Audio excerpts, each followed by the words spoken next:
Du bist gerne schnell unterwegs? Dann ist dieses Video genau das Richtige. In diesem Video zeige ich dir, wie du in 10 Sekunden ein komplettes Arrangement in Ableton fertig machst. Kein Witz.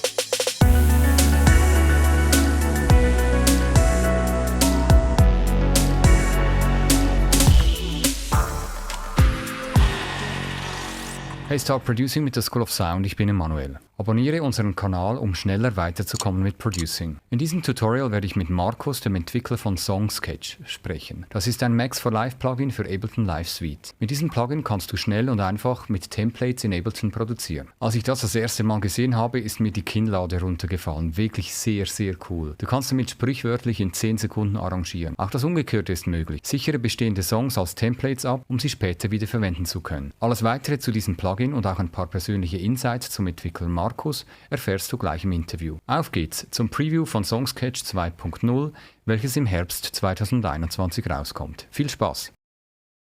So thanks a lot, Markus, for this opportunity to talk with you about this new tool. I'm really excited, and let's start and dive right in. Yes. I sometimes call it a song structure editor. So here we have an example. It's a live set with a few different channels in there. And to start using the device, I'm adding it to a channel of its own. It's a Max for Live device, so it requires that you have Max for Live. Yeah, which is part of the Suite version. Yeah. Everybody who has Ableton Live Suite will be able to add it. That's right, and it works with Live 10 and 11. Even 10, yeah, nice. Yeah, a few features in here is only compatible with Ableton 11, but most features are available in 10. So when we have added the device, it shows up here in the device view, and down here we have the actual song structure editor. So it gives you a blank template like this, which we can draw data into. And these song structure templates has sections on this line, and it also has parts on the other axis. So in this case, we have a few different parts here that are labeled things like bass drum or bass, and so we can construct an arrangement template from scratch by adding in these parts, and on this side the sections, which we can name different things, and we can change the length of them to the template we are creating. The parts on the horizontal line, so intros and so on, are they constant, or can you change this? They can be changed. For example, if I wanted to add in another section, maybe we wanted one more breakdown here after the intro, then I select the section, I increase the total amount of section. It gives me an extra one that we can label, for example, breakdown. So then we have a new section that we can also move the position of, like so. We can, for example, change the total amount of sections we have in our arrangement. We can select them, give them different names, and change the length of them, and also move them around. So we can set up any type of configuration of these. And the other axis, wie arrangierst du deine Songs? Schreib's unten in die Kommentare, dann können wir es direkt diskutieren. Are those kind of linked to the tracks, or are they exactly the same?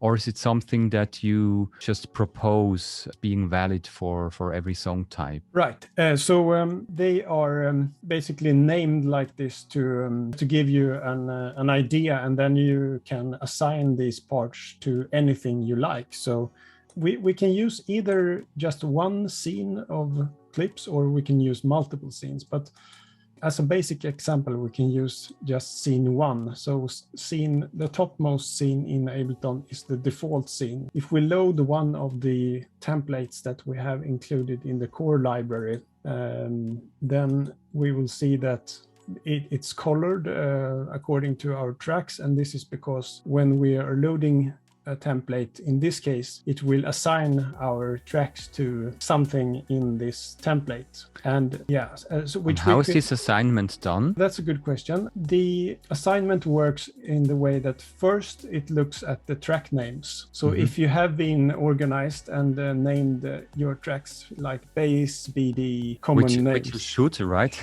Yeah, I think that helps. If some track is just have a name like MIDI 2 or something like that, then we can in here open this view, which is a mirror of our tracks. And here we can give them labels, which will then be used for the auto assignment. So for example, in this case, we have a bass track. It has already been labeled as bass, but if we change this to pad, for example, and then if I load this arrangement, it's gonna see if there is anything named pad in the arrangement, then it will assign to this, or it might assign to anything if there isn't a pad. So the idea is that the different parts in this arrangement, they don't have to represent any particular sound. They represent how the energy is distributed throughout the song, basically. Energy levels, right? Yeah. When you use this, you can get ideas on how the song evolves, how it builds up. No matter what genres you're working with, the basic principle is usually that you create some tension and then release the energy. And building up with parts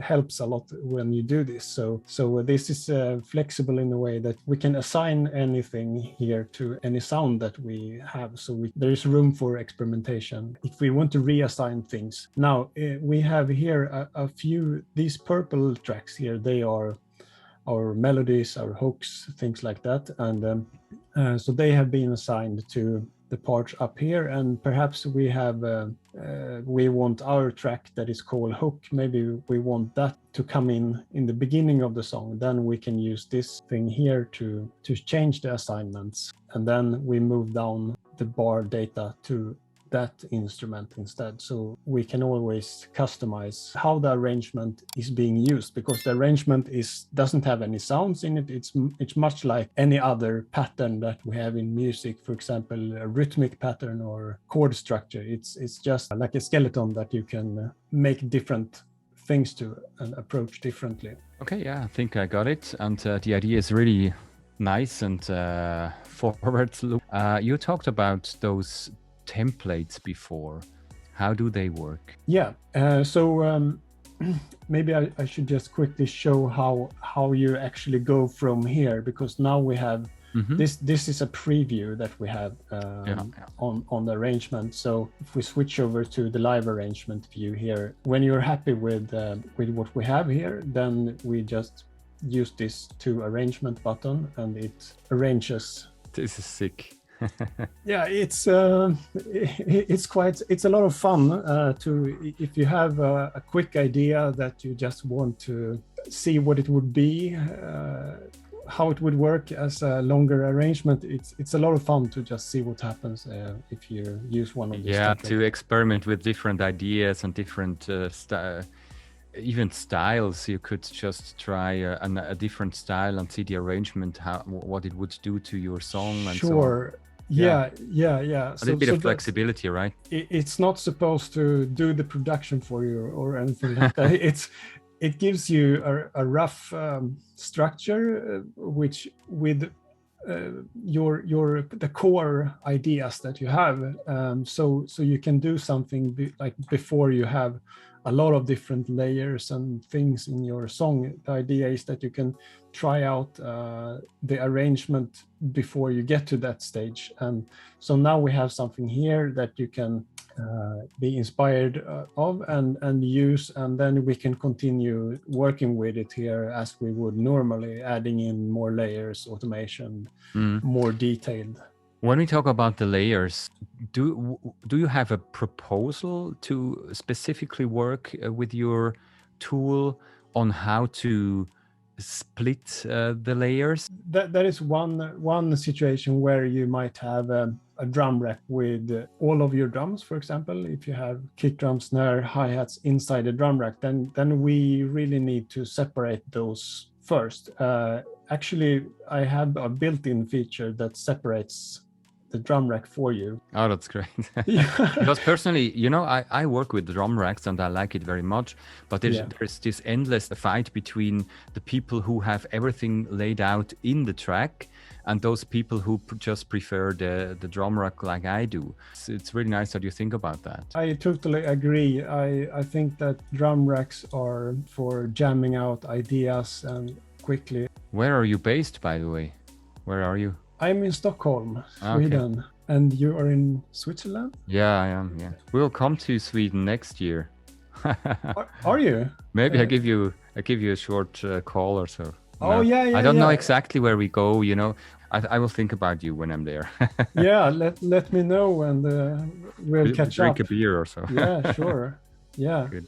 Many people like to use drum racks, of course, because they are very nice for composing the actual beats. Yeah. And I have built in something here that we can access in this menu. So here we will see all drum racks listed that has multiple sounds programmed in them. Yeah. So we have bass drum, snare, hi-hats. We will see those sounds there. And we can make some groups here as well if we want. If we have two different hi-hats that we still want to. The hi-hat problem, yes. Yeah, but in this case, we want 3 tracks, and all we need to do is to hit this extract button. What happens is that it will create 3 tracks for us and name those tracks: bass, snare, open hi-hat. And if we have a look inside the clips, the notes are also adjusted, so we get you mute the notes basically, right? Yeah, if we deselect this mute option, the notes will instead be deleted, but I think it's quite nice to still have the notes in there in case you want to go back. If you have all the drum racks and then it's duplicating, maybe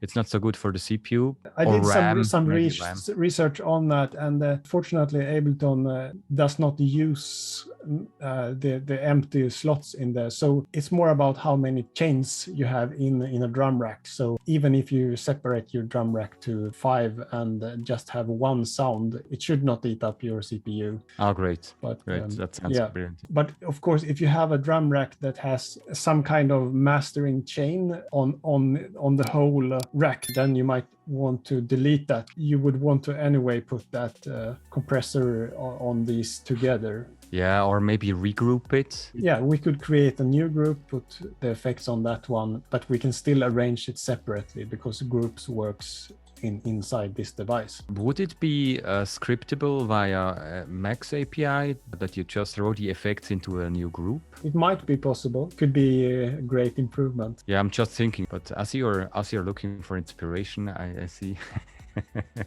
that could be one to streamline it even further. So I'm impressed really by so much thinking that you put into this. I'm really impressed, I must say. I have had an earlier version out, SongSketch 1. That situation when you actually want to create more tracks, you can do it that way. And then we have another scenario, which is like the opposite. If we, for example, have a bass part that is multiple tracks, so we might want to compose the bass line using these 2 sub bass. So we have these 2 tracks that we want to for our bass line. Then if we create a group here and call this bass group, then we can assign this group instead of just a single track. We need to go to this track view here and find the group, enable it here as a group.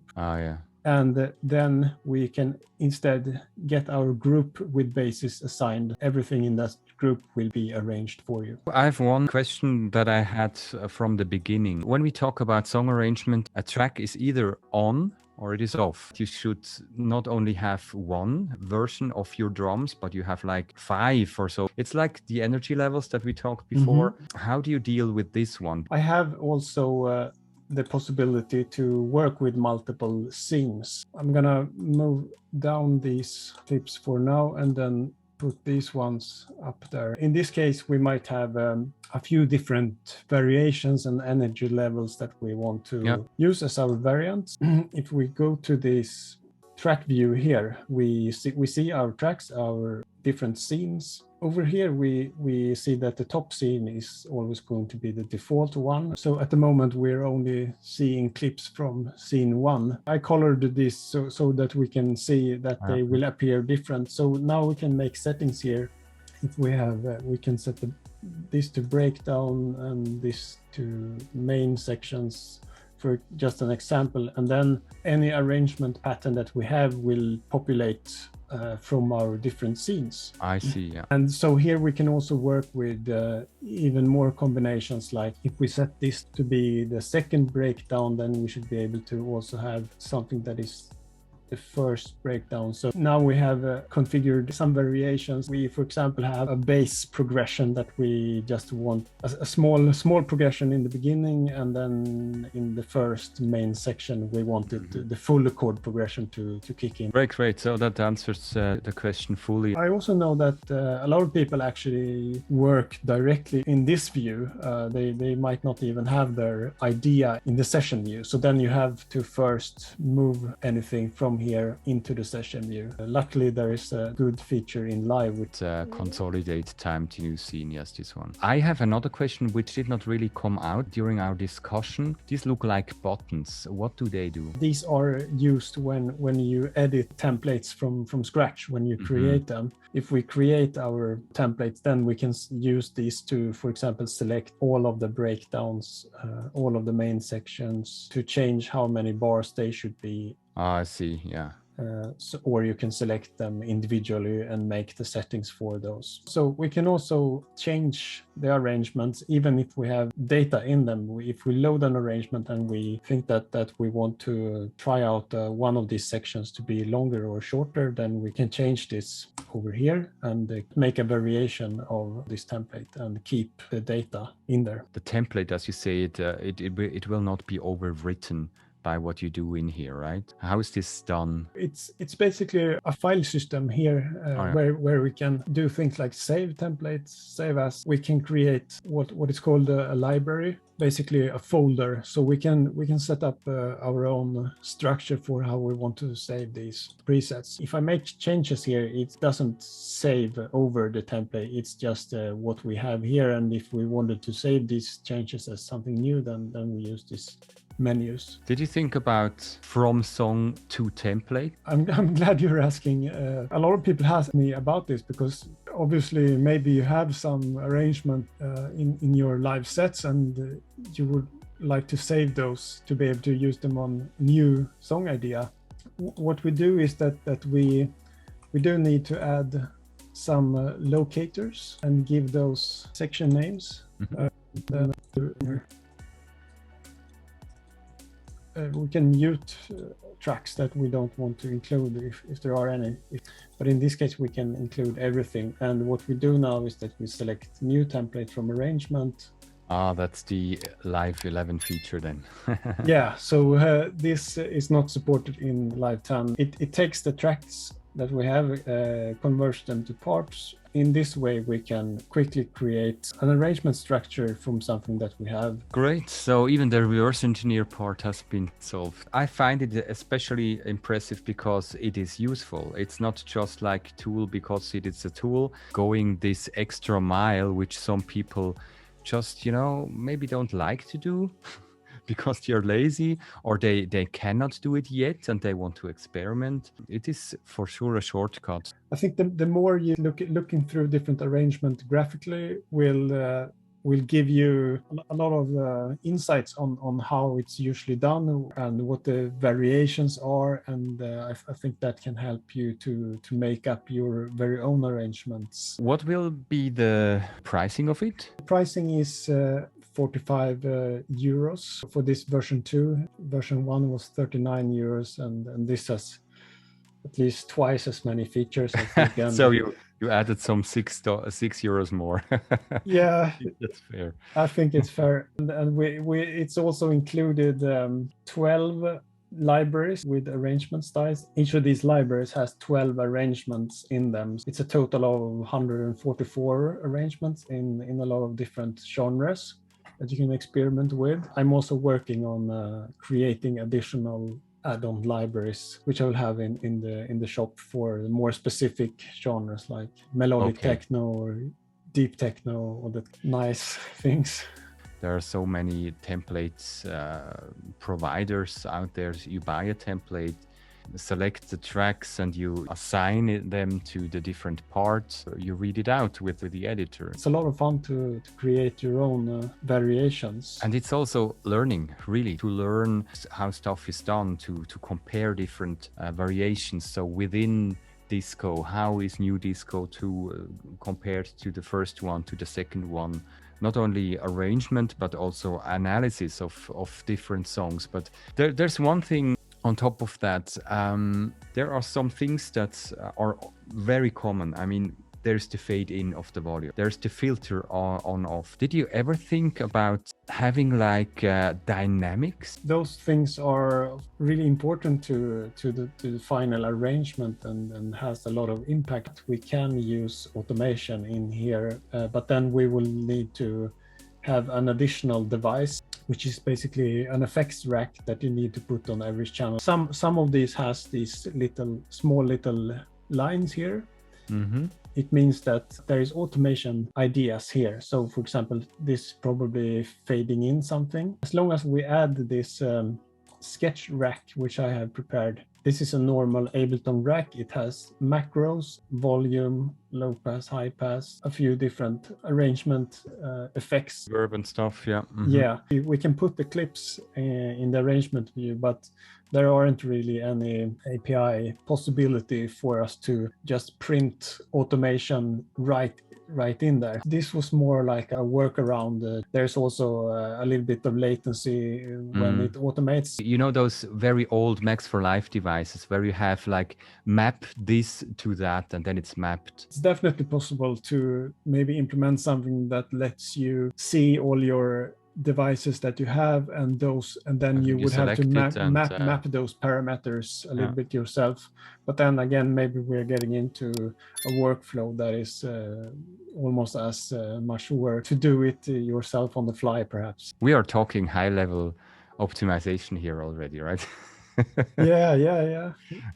So I'm really keen on having a look at it, and for me that was a good insight. So thank you very much. I think many people want to know when you will release it. We have a group of beta users at the moment. There might be a few fixes left here and there, but it should be fairly soon. Thank you for this information, and I wish you all the best and good luck for SongSketch.